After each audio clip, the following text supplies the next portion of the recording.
अज्ञानतिमिरान्धस्य ज्ञानाञ्जनशलाकया चक्षुरुन्मिलितं येन तस्मै श्रीगुरवे नमः।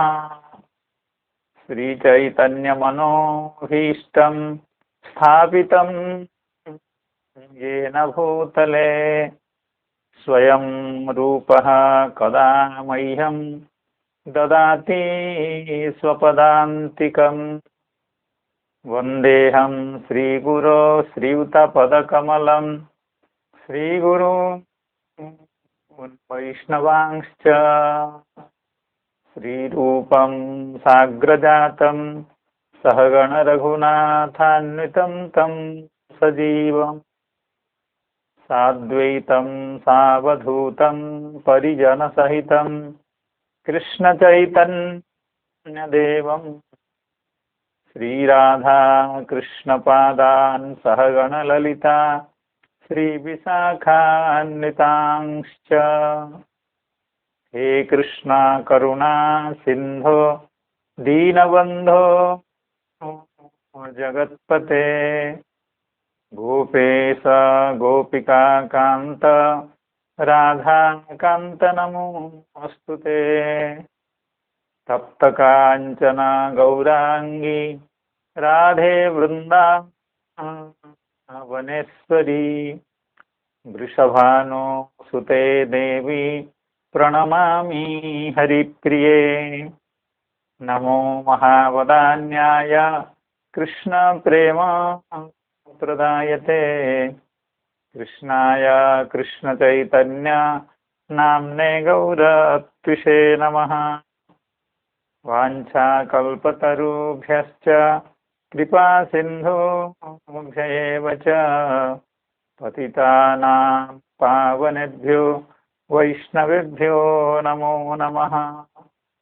जय श्री कृष्ण चैतन्य प्रभो नित्यानंद श्री अद्वैत गदाधर श्रीवासादि गौरभक्तवृंद। हरे कृष्ण कृष्ण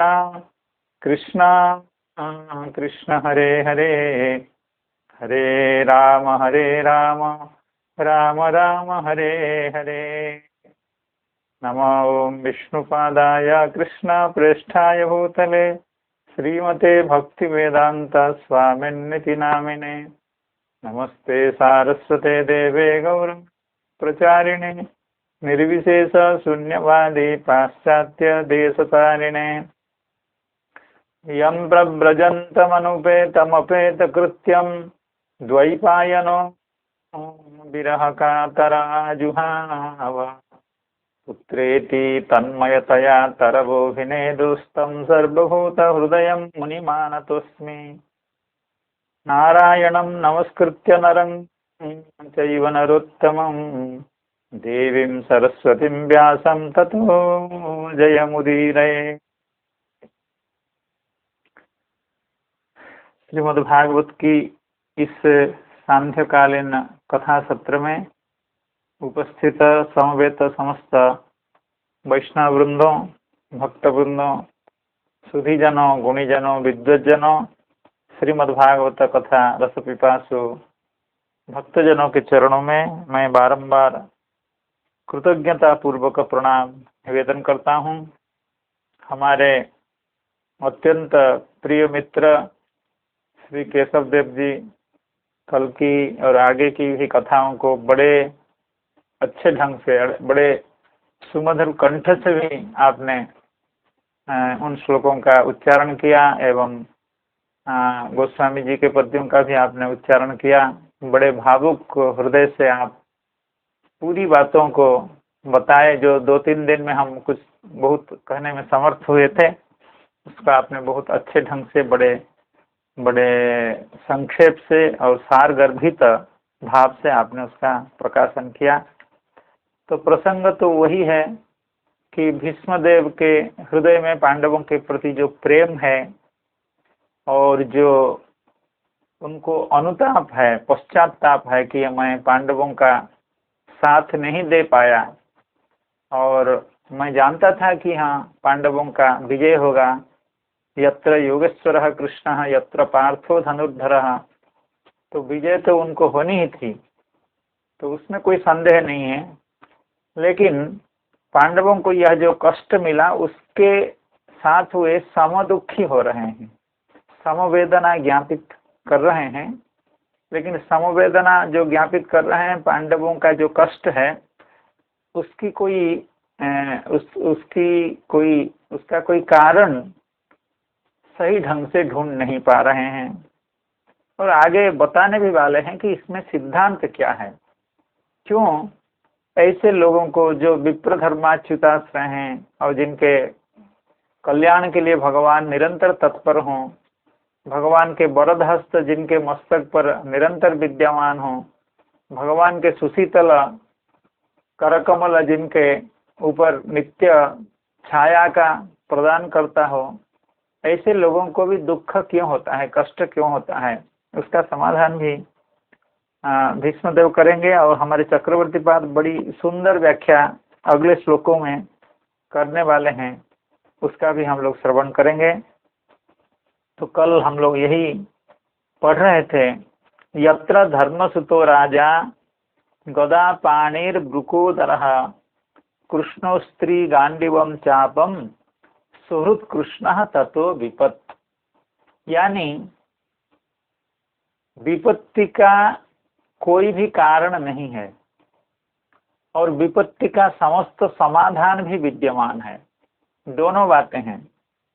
विपत्ति का कारण होता है प्राचीन पाप। संसार में हम जो कुछ भी क्लेश प्राप्त करते हैं, कष्ट प्राप्त करते हैं, व्यथा होती है, उसका एकमात्र कारण है प्राचीन पाप।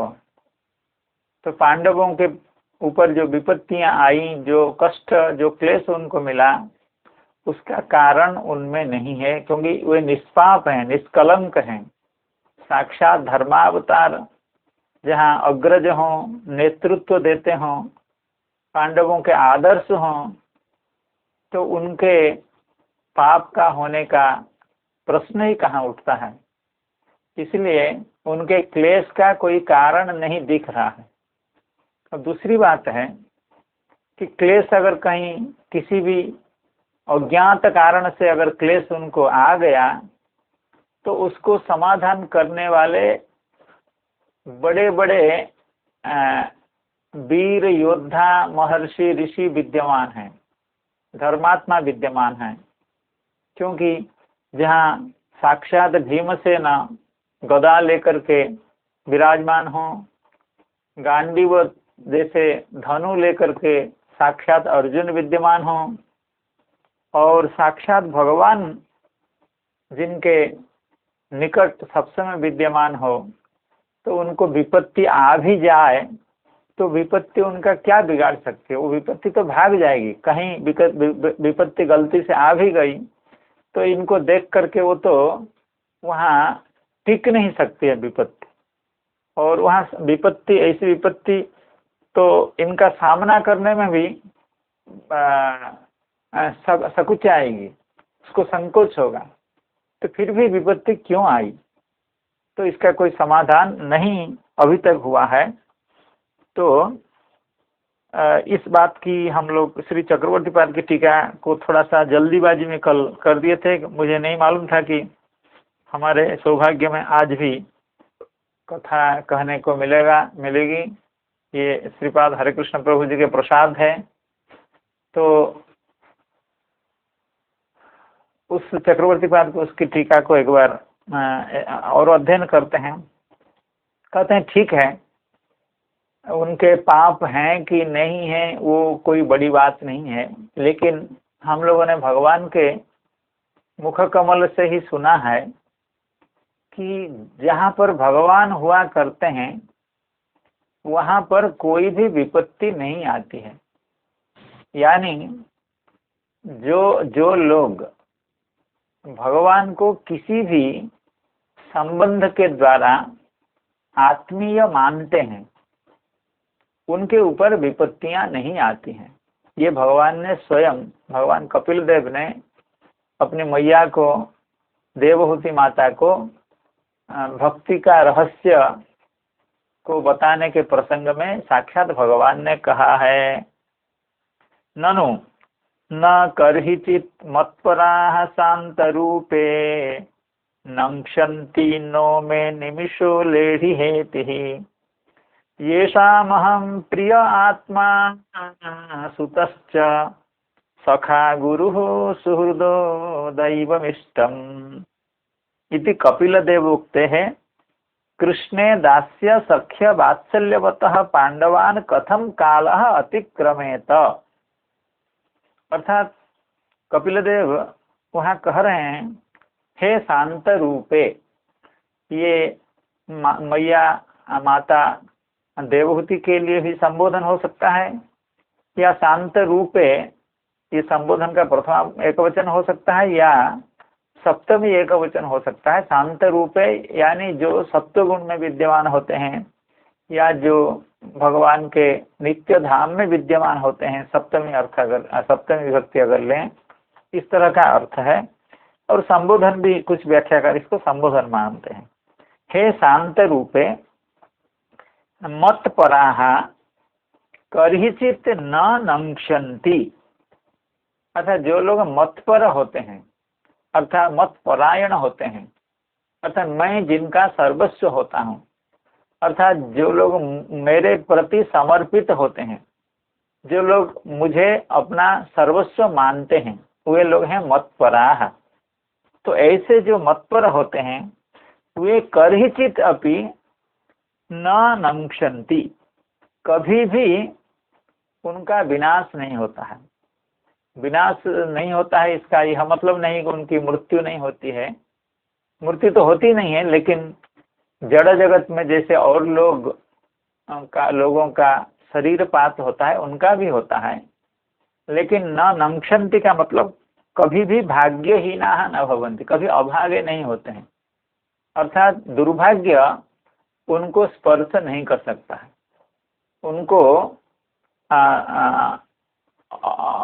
उनको विपरीत परिस्थिति उनको हिला नहीं सकती है, अर्थात दुर्भाग्य के शिकार नहीं होते हैं। जो लोग मतपर होते हैं, मैं जिनका सर्वस्व होता हूँ, वे दुर्भाग्य के शिकार नहीं होते हैं।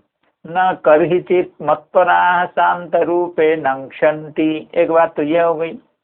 दूसरी बात हो गई नो निमिषो लेढि हेतिः, अर्थात जो अनिमिष रूपक जो हेति शब्द का अर्थ है अस्त्र। जब इस श्लोक को हम लोग पहले शुरू में पढ़ते थे, कैसे कैसे लगता था ये सब शब्द, लेढ़ी हेति बहुत अच्छे नहीं लगते थे, लेकिन बहुत सुंदर प्रयोग है। तो अनिमिष रूपः जहाँ हेति ही, अर्थात अनिमिष शब्द का अर्थ है काल रूपी जो अस्त्र है, क्योंकि भगवान का बहुत बड़ा अस्त्र है यह काल। कालोस्मि लोक क्षयकृत प्रवृद्ध, इस काल रूपी अस्त्र से भगवान सभी का विनाश करते हैं। प्रत्येक वस्तु को भगवान अंत तक पहुंचा देते हैं काल रूपी अस्त्र के द्वारा।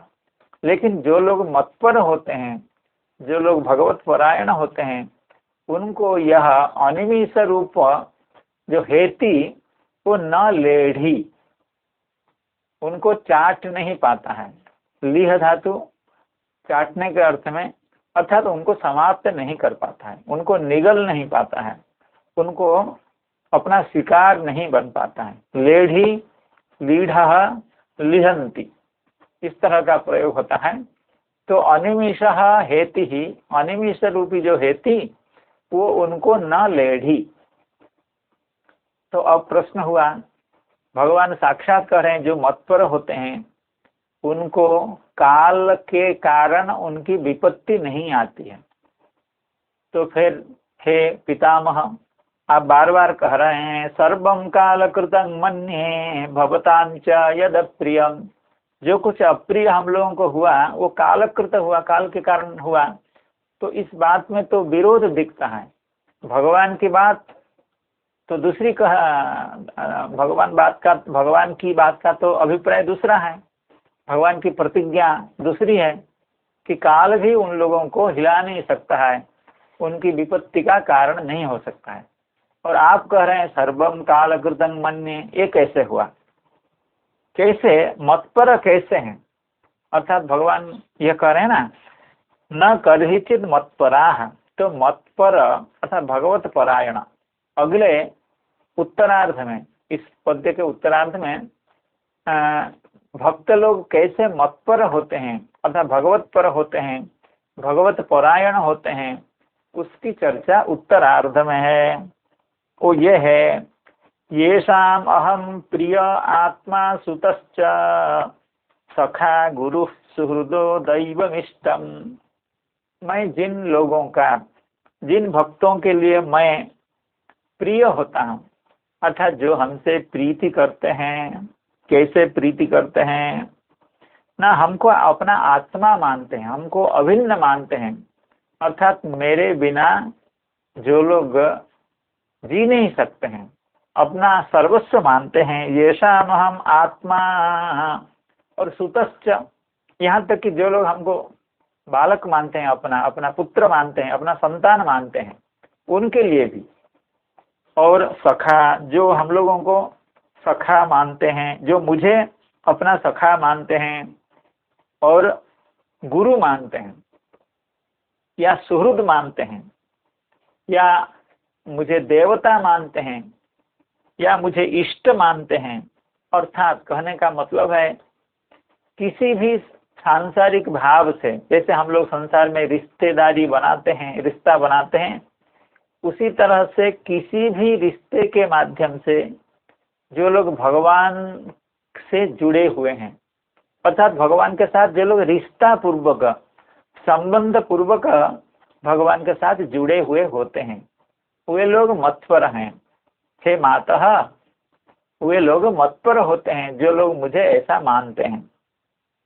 तो ऐसे लोगों की दुर्गति नहीं होती है, यहाँ तक कि काल भी उनका कुछ अनिष्ट नहीं कर सकता है, नहीं कर पाता है।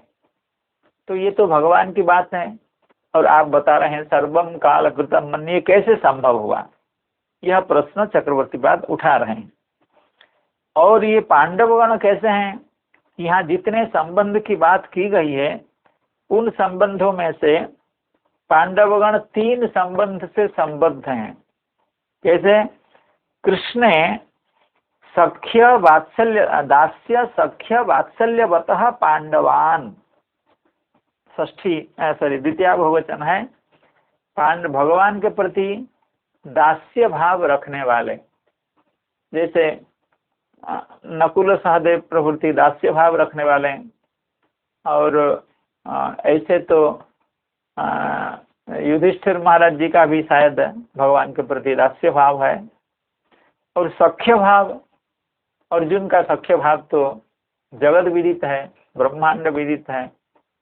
तो दास्य भाव के द्वारा, सख्य भाव के द्वारा और वात्सल्य भाव के द्वारा, कुंती मैया तो वात्सल्य, भगवान के प्रति वात्सल्य का साक्षात मूर्तिमान वात्सल्य है। अर्थात दास्य भाव से, सख्य भाव से या वात्सल्य भाव से भगवत पर जो पांडवगण हैं, भगवान को अपना सर्वस्व मानने वाले जो पांडवगण हैं, उनको फिर काल के कारण कैसे कष्ट हुआ, क्यों मिला, उनका पराभव, उनको दुख, उनको क्लेश, उनकी दुर्दशा काल के कारण क्यों हुआ? वात्सल्यवतः दास्य सख्य वात्सल्यवतः पांडवान कथम कालः अतिक्रमेत। ऐसे लोगों को अतिक्रमण यानी आक्रमण काल कैसे कर पाएगा? काल अपना शिकार इन लोगों को कैसे बना पाता है? इति अतः अति विस्मयान्वितः कारणम विनैव कर्मोत्पत्ति। तो भीष्मदेव बड़े असमंजस में पड़ गए। वो कह रहे थे कि अभी तक तो मैं काल को ही कारण मानता था, लेकिन आप लोग तो काल के कारण भी दुख भाग होने का आप लोगों को कोई औचित्य नहीं है, क्योंकि आप तो भगवत पर हैं। दास्य सख्य एवं वात्सल्य भाव से। इसलिए कारणम विनैव कर्मोत्पत्ति रूपम। इसलिए हे युधिष्ठिर महाराज, आप ये समझ लीजिए, मैं पहले जो कारण कर रहा था कि काल है, लेकिन मुझे अभी कोई कारण नहीं दिख रहा है। लेकिन आप लोगों को विपत्ति तो आई है, आप लोगों को कष्ट तो हुआ है, क्लेश तो हुआ है। इसीलिए चक्रवर्ती पाद इसमें थोड़ा अलंकार शास्त्रीय बात को उद्धार करके कहते हैं, कारणम विनैव कर्मोत्पत्ति। कारण के बिना जब कर्म की उत्पत्ति होती है, कार्य की उत्पत्ति होती है, तब वहाँ विभावना अलंकार पाया जाता है। अर्थात ऐसी स्थिति को विभावना अलंकार का प्रसंग मानते हैं। इति आह यत्र इति यत्र धर्मसुतो राजा गदा पाणिर्वृकोदरः कृष्णोस्त्री गांडीवम चापम सुहृत कृष्ण ततो विपत। अर्थात इस श्लोक में भीष्मदेव कह रहे हैं, कोई भी कारण नहीं है आपको कष्ट प्राप्त करने का। मैं जो पहले काल काल कह रहा था वो भी कारण नहीं है, क्योंकि साक्षात जहाँ सुहृत कृष्ण तो फिर वहाँ काल भी कारण नहीं हो सकता है। यह बात श्री भीष्मदेव कह रहे हैं। तो कारण के बिना कार्योत्पत्ति का कल हम लोग उदाहरण देख रहे थे। वेद में कहा है अपाणिपादो जवनो गृहीता। अपाणिपाद अर्थात भगवान के पानी नहीं होते हैं और पाद नहीं होते हैं। कई बार भगवान श्री जगन्नाथ देव जो पुरी में विद्यमान है या कहीं भी विद्यमान है, जगन्नाथ का जो स्वरूप है, उस स्वरूप का वर्णन करने के लिए लोग इस मंत्र को उद्धृत करते हैं अपाणिपाद, क्योंकि भगवान के पानी नहीं होते हैं, पैर नहीं होते हैं। जगन्नाथ भगवान के पैर नहीं है और पानी है भी, हाथ है भी, वो कोई काम का नहीं है, क्योंकि वो तो हाफ है, अर्ध है, इसलिए अपाणिपाद। लेकिन भगवान अपाणिपाद होने पर भी जवन, जवन शब्द अर्थात गतिशील, अर्थात भगवान के पैर न होने पर भी भगवान गतिशील हैं, जाते आते हैं कहीं भी। और पानी न होने पर भी, पाद न होने पर भी जवन, और पानी न होने पर भी ग्रहीता, अर्थात ग्रहण कर लेते हैं। तो ये भी एक वैदिक विभावना अलंकार का उदाहरण है। और गोस्वामी जी का उदाहरण तो प्रसिद्ध है, जिसका हम लोग अभी श्री केशव देव जी से श्रवण कर रहे थे। बिनु पद चलई सुनई बिनु काना। यहाँ सभी मतलब कई इंद्रियों के अभाव होने पर भी भगवान ये सब काम कर लेते हैं। तो यह भी बात कही गई है। तो ये कहने का यह मतलब हुआ कि काल भी समर्थ नहीं है पांडवों को क्लेश देने में, आप लोगों को क्लेश देने में। तो फिर क्यों क्लेश हुआ मुझे भी समझ में नहीं आ रहा है। तो आप नहीं समझ रहे हैं तो फिर समाधान क्या होगा? आपके पास तो हम लोग आए हैं समाधान के लिए। सभी को विश्वास है कि आप हमारे चित्त में जो विचिकित्सा है, जो द्वंद्व है, उसको आप दूर करेंगे। तो आप अभी से अगर कहेंगे कि हाँ हम इसको नहीं समझ पा रहे हैं, तो फिर आगे बात कैसे बनेगी? आगे कह रहे हैं श्री भीष्मदेव, नैहस्य कर्हिचिद राजन् पुमान् वेद विधित्सितं यद विजिज्ञासया युक्ता मुह्यन्ति कवयोऽपि। नैहस्य कर्हिचिद राजन् पुमान् वेद विधित्सितं यद विजिज्ञासया युक्ता मुह्यन्ति कवयोऽपि। भीष्मदेव का अभिप्राय है, अगर यह नंदनंदन इस बीच में न होते तो फिर मैं इसका कुछ समाधान दे सकता था। भगवान अगर नहीं होते तो समाधान दिया जा सकता था। ये जो बीच में आ गए हैं, तुम्हारे और तुम लोगों के एवं तुम लोगों के क्लेश और मेरे, ये बीच में आकर के सब बिगाड़ रहे हैं। इनके कारण ही मैं कुछ समाधान देने में, कोई भी समाधान देने में मैं असमर्थ हूँ, इनके कारण। क्यों? नैहस्य कर्हिचिद राजन पुमान वेद विधित्सितम। हे महाराज, हे युधिष्ठिर, हे पांडवों, नैहस्य कर्हिचित कर्हिचित, हे राजन, हे युधिष्ठिर, राजन, हे नृप, पुमान, कोई भी पुरुष, कोई भी व्यक्ति, मेरे जैसा कोई व्यक्ति या कोई और बड़ा व्यक्ति और छोटा व्यक्ति, कैसा भी व्यक्ति हो, अस्य विधित्सितम कर्हिचित न वेद, इस भगवान का, इस वसुदेव नंदन का जो विधित्सित है, विधित्सित का मतलब चिकीर्षित, अर्थात ये क्या करना चाहते हैं, इनके मन में क्या बात है, इनकी योजना क्या है, कश्चिदपि न वेद नैहस्य कर्हिचित राजन पुमान वेद विधित्सितम। हे राजन, अस्य विधित्सितम कर्हिचित पुमान न वेद, कदापि न वेद, कस्मिन्नपि काले, किसी भी समय में या कभी भी इनके अभिप्राय को समझा नहीं जा सकता है।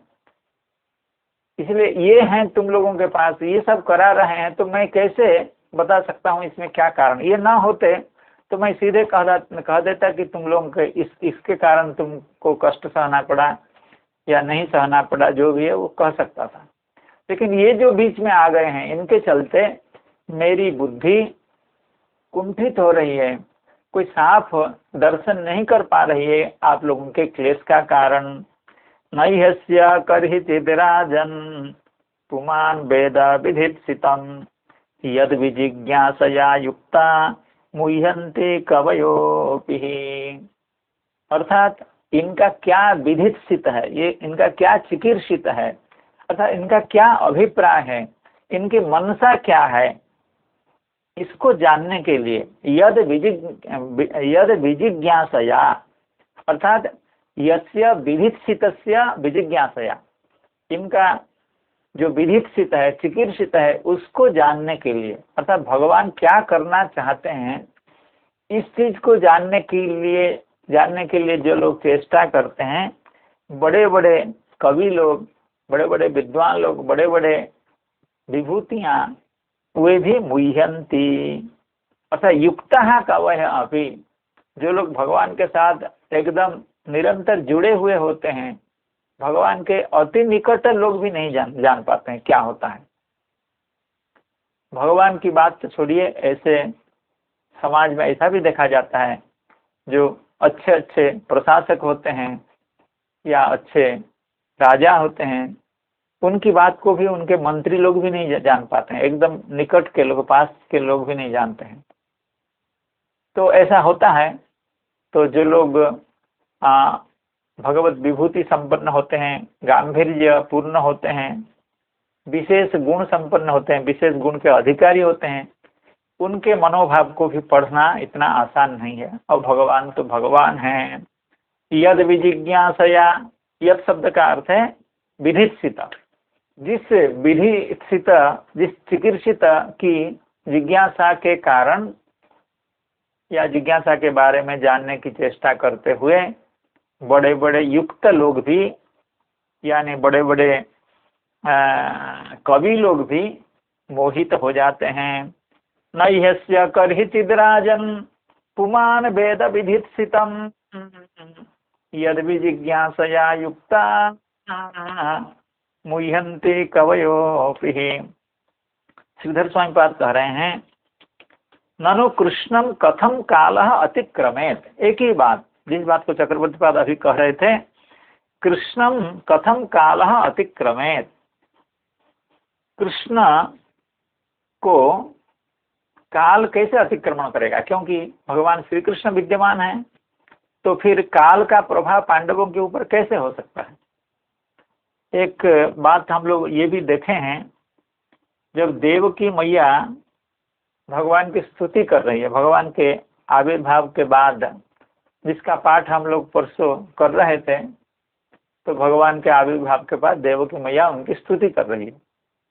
स्तुति करती हुई देवकी मैया कह रही हैं योऽयं कालस्तस्य ते व्यक्तबन्धो चेष्टाम् आहुश्चेष्टते येन विश्वं निमेषादिर्वत्सरान्तो महीयां स्तम त्वेषानं क्षेमधामा प्रपद्ये। हे भगवान, मैं आपके चरणों में प्रपन्न हो रही हूँ, शरणागत हो रही हूँ। कैसे?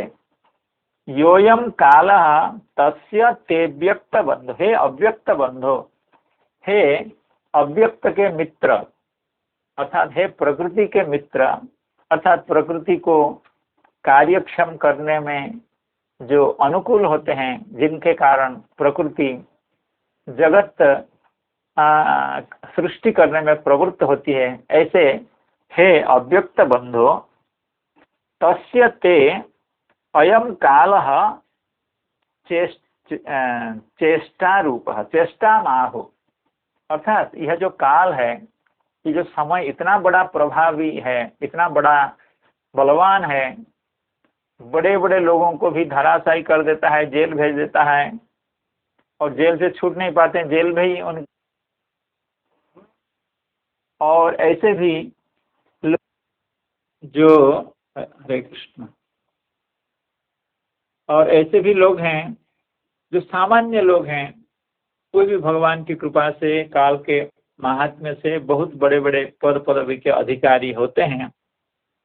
तो उसी बात को देवकी मैया कह रही है, ये जो काल है ये आपकी चेष्टा है, अर्थात काल भगवान की चेष्टा है। जैसे हम लोग चेष्टा करते हैं, कोई उद्योग करते हैं, कोई परिश्रम करते हैं, तो हमारी क्रिया, तो उसी तरह से ये काल जो है भगवान की क्रिया है। तो काल जब भगवान की क्रिया है तो भगवान का अतिक्रमण कैसे करेगा? जैसे हमारी क्रिया, आप सबकी क्रिया आपका अतिक्रमण नहीं कर सकती है। अगर मैं कोई कर्म नहीं करना चाहूँ तो फिर वो कर्म हमारे ऊपर तो कोई प्रभाव विस्तार नहीं कर सकता है। मैं भोजन न करना चाहूँ तो फिर भोजन हमारे ऊपर क्या प्रभाव उत्पन्न करेगा? तो उसी तरह से ये जो काल है ये भगवान की चेष्टा है। तो चेष्टा का तो जो चेष्टावान है उसके ऊपर प्रभाव नहीं हो सकता है। इसीलिए पांडवों के ऊपर काल का कोई प्रभाव नहीं होना चाहिए, क्योंकि पांडव उनके अंतरंग के रूप में, उनके हितैषी के रूप में पांडवों के साथ निरंतर विद्यमान है। तो ऐसा श्री श्रीधर स्वामीपाद कह रहे हैं, ननु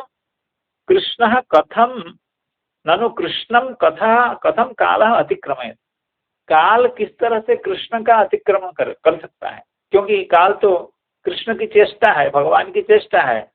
तो चेष्टा, जो चेष्टावान होता है उसका अतिक्रमण नहीं कर सकता है। तो ननु कृष्णम कथम काल अतिक्रमेत इति अपेक्षायामाह। कहते हैं यहाँ काल के अतिक्रमण करने के कारण ही उनको कष्ट हुआ है, ऐसी बात नहीं है। अर्थात भीष्मदेव का यह कहना है, मैं जो अभी तक कह रहा था सर्वम काल कृतम मन्ये, उस बात को मैं विड्रॉ कर रहा हूँ, उस बात को मैं वैध नहीं मानता, वो बात सही नहीं है, बात तो कुछ दूसरी है। क्यों? नैहस्य, ये तो इनके विधिक्षित से, अर्थात इनकी चिकीर्षा से सब कुछ हुआ है, ये भगवान के संकल्प से हुआ, ये काल से भी नहीं हुआ। आप लोगों को जो कष्ट मिला है वो इनके संकल्प से मिला है, इनकी इच्छा से ये सब मिला है। अरे हमारे हित के लिए हमारे साथ निरंतर रहते हैं, इतना प्रेम करते हैं, हम लोग भी इनकी भक्ति प्रेम सब करते हैं, तो फिर हमारा अनिष्ट ये क्यों करना चाहेंगे? हमारे हित के लिए तो ये हमारे शत्रुओं का वध करने के लिए, सारथी होने के लिए भी तैयार हो गए थे, दूत होने के लिए भी तैयार हो गए थे, कुछ भी करने के लिए तैयार हो गए थे। तो ये भला हमको कष्ट क्यों देंगे, क्लेश क्यों देंगे? भीष्मदेव कह रहे हैं, युधिष्ठिर आप इनके मन को क्या समझोगे? इनके मन को तो, इनकी चिंता को ये क्या चिंता कर रहे हैं, किसके बारे में क्या सोच रहे हैं? बड़े बड़े कवि लोग भी मोहित हो जाते हैं, इसलिए इनको ऐसा मत समझो कि ये जो कर रहे हैं वही सोच रहे हैं, ये कुछ और सोच रहे हैं, कुछ और कर रहे हैं।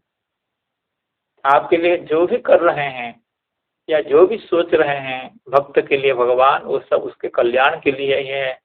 तो अभी सामने देख ही रहे हो, इतना कष्ट आपको जो मिला उसका परिणाम तो आप देख रहे हो सामने। आपके साथ इस समय आकर के मेरे अंतिम अवस्था में सभी को लेकर के उपस्थित हैं, और आपको राजा बनाने के बाद ही ये अपना कर्म को पूर्ण मानते हैं, अपना कर्तव्य को पूर्ण मानते हैं। तो इसीलिए ये चित्त में आपके लिए क्या सोच रहे हैं, आपको क्यों कष्ट दे रहे हैं, क्यों सुख दे रहे हैं, इसका आकलन करने में मैं भी असमर्थ हूँ। मह्यस्य कर्हिचिद्राजन् पुमान् वेद विधित्सितम् यद विजिज्ञासया युक्ता मुह्यन्ति कवयोऽपि। तो श्रीधर स्वामी कह रहे हैं अस्य श्री कृष्णस्य इति अंगुल्या दर्शयति। अतः भीष्मदेव यद्यपि सरसज्जा में पड़े हुए हैं, हाथ पैर सब अवश्य हैं, लेकिन फिर भी एक दक्षिण हस्त को उठा करके अंगुली का निर्देश करके भगवान की ओर निर्देश कर रहे हैं, भगवान की ओर अंगुली दिखा करके अस्य, इसका इसका, यह जो भगवान है, ये जो श्री कृष्ण है, इनका विधित चित्त को तुम क्या समझ पाओगे। अस्य श्री कृष्ण से अंगुल्या दर्शयति विधित चितम। विधित चित्त शब्द का अर्थ है कर्तुम इष्टम, यस्य विधित चित्तस्य जिज्ञासया, यद विजिज्ञासया, यद का मतलब विधित चित्तस्य। इस तरह की व्याख्या श्रीधर स्वामीपाद कर रहे हैं। चक्रवर्ती पाद यहाँ पर बहुत सुंदर व्याख्या लिखे हुए हैं, उसको हम लोग पाठ करते हैं। नैह्यस्य करिचिद्रा तरी अत्र किंग निर्धारयामि। अब समस्या हो गई। आप कह रहे हैं कि काल जिसको आप पहले तो अधर्म कारण नहीं है, हमारे कष्ट का, हमारे क्लेश का कारण अधर्म हो सकता था, लेकिन आप कहते हैं कि हम धर्मात्मा हैं, हमारे अधर्म नहीं है, इसलिए हमारे दुख का, हमारे दुर्दशा का कारण काल है। तो अभी कह रहे हैं कि काल भी कारण नहीं हो सकता है। जहाँ भगवान साक्षात विराजमान हो तो और भगवान अनुकूल हो, तो फिर काल कैसे प्रतिकूल हो सकता है। तो फिर मैं क्या समझूं। तरी अत्र किम निर्धारयामि। सामान्यतः तावत् अयं सिद्धान्तः सर्वसम्मतः यत् कृष्णस्य चिकीर्षितम् अन्यथा कर्तुं न कोपि समर्थः। तो युधिष्ठिर महाराज जी कह रहे हैं सामान्यतः तो यही बात है कि भगवान जो करना चाहते हैं वो बात अन्यथा नहीं होती, क्योंकि भगवान सत्य संकल्प हैं, वो जो चाहते हैं वही होता है। कृष्ण से चिकीर्षितम अन्यथा कर्तुम न कोपि समर्थ। ये सर्वश्रेष्ठ सिद्धांत है, सर्वोन्नत सिद्धांत यही है। चाहे कर्म हो, काल हो, जो भी हो न हो, अगर भगवान चाहें तो काल कर्म को अतिक्रम करके वो सुख दे सकते हैं, दुख दे सकते हैं, कृपा कर सकते हैं, कृपा नहीं कर सकते हैं। कर्तुम अकर्तुम अन्यथा कर्तुम समर्थ, इस बात को हम लोग बार बार कह रहे हैं। तो ये तो सार्वत्रिक सिद्धांत है, सार्वजनीन सिद्धांत है कि भगवान के संकल्प को कोई अन्यथा नहीं कर सकता है। न कोपि समर्थ तत्चिकीर्षितम किमिति अद्यापि कोपि न वेत्ति। और भगवान क्या करना चाहते हैं इसको कोई जान नहीं सकता, ये भी आप कह रहे हैं। अर्थात भगवान का संकल्प अन्यथा नहीं हो सकता, ये एक बात है। और दूसरी बात है भगवान के संकल्प को कोई जान नहीं सकता है। तो फिर हम क्या समझें। करिचिदपि काले कोपि पुमान, कोपि पुमान का मतलब ब्रह्म भवादि, साक्षात उनके पुत्र जो ब्रह्मा जी हैं और पौत्र नाती महेश्वर हैं, भव हैं, वे भी भगवान के संकल्प को नहीं जान सकते हैं। न वेद अहम को बराक इति भाव। मैं तो किस खेती का मूली हूँ, मेरी स्थिति क्या है, मैं कैसे समझूं। जब ब्रह्म भवादि भगवान के अभिप्राय को नहीं समझ सकते हैं तो मैं कैसे समझूं। अब चक्रवर्ती पाद आगे इस बात को बढ़ाते हुए कहते हैं ठीक है, भगवान के संकल्पों को हम लोग नहीं जान सकते हैं, लेकिन एक बार कोशिश तो की जा सकती है कि भगवान क्या चाहते हैं हमारे बारे में, भगवान क्या चाहते हैं। हम सब जो श्रीमद् भागवत कथा श्रवण करते हैं रोज सुबह शाम, हम लोगों के बारे में भगवान क्या सोचते हैं, क्या सोचते होंगे जब अकेले होंगे। तो इस तरह का प्रश्न तो हमारे मन में आ सकता है। हम भले न जान सकें, लेकिन इच्छा तो होती होगी हम लोगों की। ननु कोपी माँ जाना तू जिज्ञासा तो अवश्यमेव जायते, अर्थात भगवान का हमारे बारे में क्या विचार है, तो इस तरह की जिज्ञासा तो, इस तरह के प्रश्न तो हमारे चित्त में हो सकते हैं। तत्र अस्मासु दुःखदानमेव किम चिकीर्षितम सुखदानमेव वा उभयदानमेव। तो अब देखिए, ठीक भगवान के संकल्पों को हम नहीं समझ सकते हैं, लेकिन हम लोगों की जो स्थिति है पांडवों की, इस स्थिति में हम लोग यह तो सोच सकते हैं कि भगवान क्या यही चाहते थे कि हम लोगों को कष्ट हो, या भगवान हमको सुख देना चाहते थे, या भगवान दुख देना चाहते थे, या सुख दुख का मिश्रण देना चाहते थे। इस तरह का प्रश्न तो हमारे यहाँ हो सकता है। उसका समाधान भले हम न प्राप्त कर सकें, हमारे सामर्थ्य के बाहर भले हो, लेकिन हमारा प्रश्न हो सकता है। तत्र अस्मासु यानी पांडवेषु दुःखदानमेव किम चिकीर्षितम सुखदानमेव वा। भगवान क्या देना चाहते थे हम लोगों को, सुख देना चाहते थे या दुख देना चाहते थे, या उभय दानमेव वा। तत्र आद्यम न, अर्थात भगवान हम लोगों को दुखदानम या सुखदानम या उभय दानम, भगवान हम लोगों को दुख देना नहीं चाहते थे, ये हम लोगों को मालूम है। युधिष्ठिर महाराज जी कह रहे हैं भगवान हमको दुख देना नहीं चाहते थे। क्यों? हम लोग उनके प्रिय हैं। हम लोग प्रिय इसलिए हैं क्यों हमारे साथ निरंतर रहते थे और हमारी सेवा भी कर देते थे, जो भी हम चाहते थे, सारथ्य दौत्यादि ये भी कर देते थे। तो ऐसे व्यक्ति भला जो हमारे साथ निरंतर रहते हों, हमारी बात मानते हों, हमको सख्त परामर्श देते हों, हमारे दुख में दुखी होते हों, हमारे सुख से सुखी होते हों, वे भला हमारा दुख क्यों चाहेंगे? इसलिए तत्र आद्यम न, क्यों? भक्त वात्सल्य गुणस्य लोप अनौचित्या। भगवान का सर्वश्रेष्ठ गुण है भक्त वत्सल। भक्त के प्रति उनके दिल में, उनके हृदय में कितना प्रेम रहता है, कितना दर्द रहता है, यह जो भक्त वात्सल्य रूप गुण है उसका तो लोप हो जाएगा। क्योंकि हम लोग तो भक्त हैं। भक्त हम लोग इसलिए नहीं है कि हम लोग भक्त मानते हैं, भगवान हमारे साथ रहते हैं, भगवान हमारा उपकार करना चाहते हैं। तो भगवान किसके साथ रह सकते हैं? भक्त के साथ रह सकते हैं। तो हमारे साथ जो निरंतर रहते हैं, अर्थात भगवान हम लोगों को अपना भक्त मानते हैं, उनका भक्त मानते हैं। अगर भगवान हमको कष्ट देना चाहते तो फिर उनका वो जो भक्त वात्सल्य रूप गुण, जो दिव्य गुण है, सर्वोत्कृष्ट गुण है, उस गुण का बदनाम नहीं होगा क्या? उस गुण का लोप नहीं हो गया होता क्या अब तक? अगर हमको दुख देना चाहें तो यह समझ में आएगी, यानी भगवान हमको दुख देना नहीं चाहते थे। अर्थात हम लोग अभी विचार जो कर रहे हैं भगवान की क्या चिकीर्षित था, क्या विधित था, हमारे बारे में भगवान क्या चाहते थे, उसमें लगता है कि हमको दुख देना नहीं चाहते होंगे। क्योंकि अगर चाहते तो फिर उनका भक्त वात्सल्य रूप जो दिव्य गुण है, उस गुण के अस्तित्व में सवाल खड़ा हो जाएगा, प्रश्नवाचक चिन्ह लग जाएगा। द्वितीयमपि न, भगवान हमको दुख तो देना नहीं चाहते थे, ये तो बात सही है, और ये भी सही है सुख देना नहीं चाहते थे।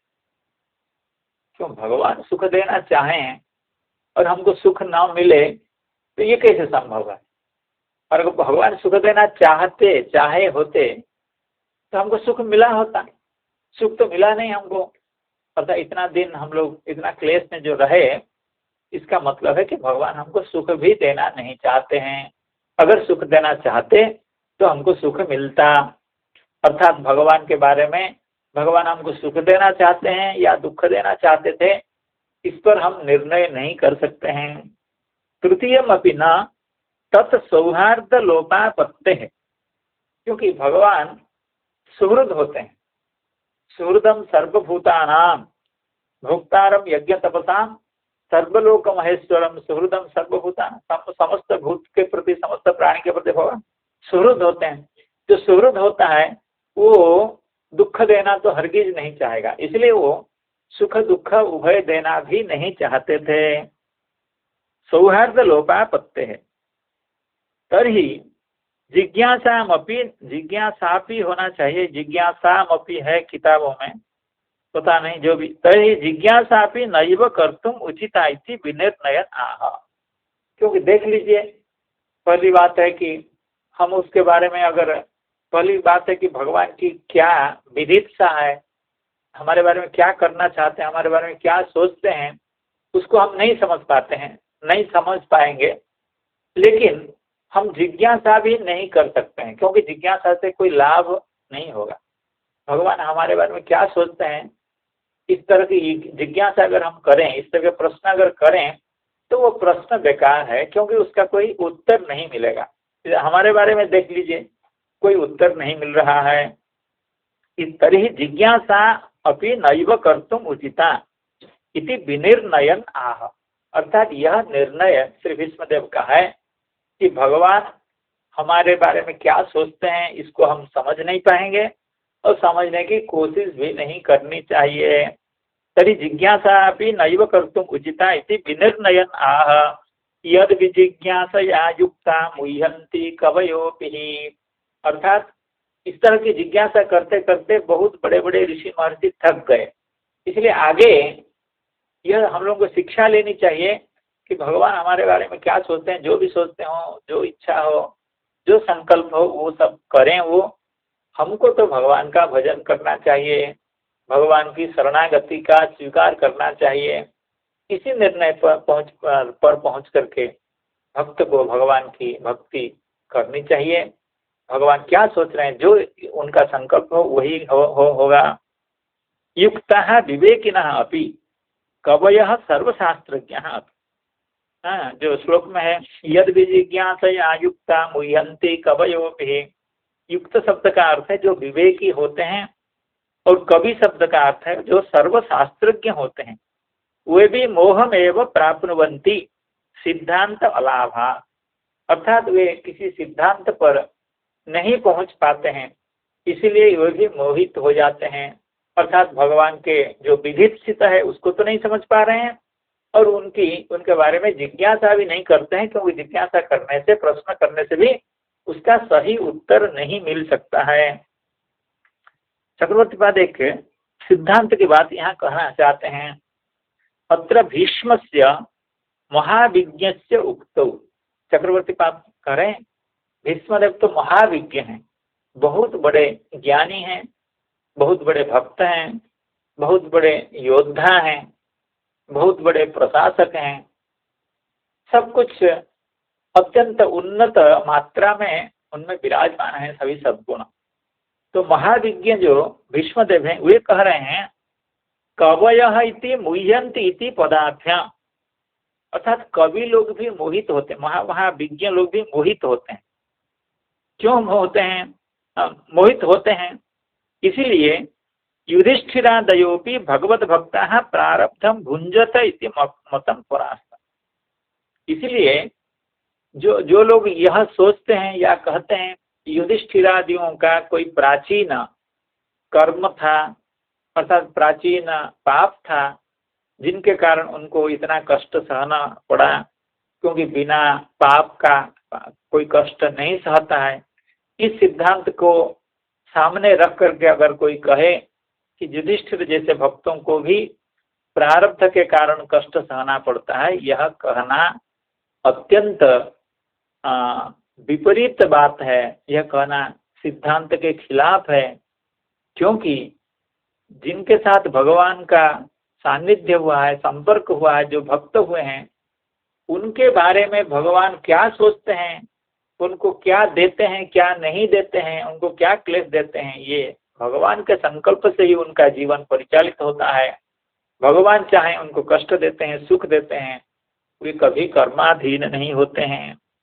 इसीलिए चक्रवर्ती बात कहते हैं भीष्मदेव की उक्ति में ये जो कवयः और मुह्यन्ति हैं, इससे पता चलता है कि हम लोगों को इस निर्णय पर नहीं पहुंचना चाहिए, या किसी को भी इस निर्णय पर नहीं पहुंचना चाहिए कि युधिष्ठिर महाराज जी का या पांडवों का जो क्लेश है वो प्रारब्ध कर्म के कारण है। नैहस्य करिचिद राजन पुमान वेद विधित्सितम् यद विजिज्ञासया युक्ता मुह्यन्ति कवयोऽपि। हरे कृष्ण कृष्ण कृष्ण हरे हरे, हरे राम राम राम हरे हरे। जय ग्रंथराज श्रीमद्भागवतम की जय, समस्त भक्त वृंद की जय। समस्त श्रोतृगण के चरणों में मैं बारंबार प्रणाम निवेदन करता हूँ। हरे कृष्णा हरे कृष्ण। राधे राधे। महाराज के चरण में प्रणाम। राधे राधे माता जी, राधे राधे।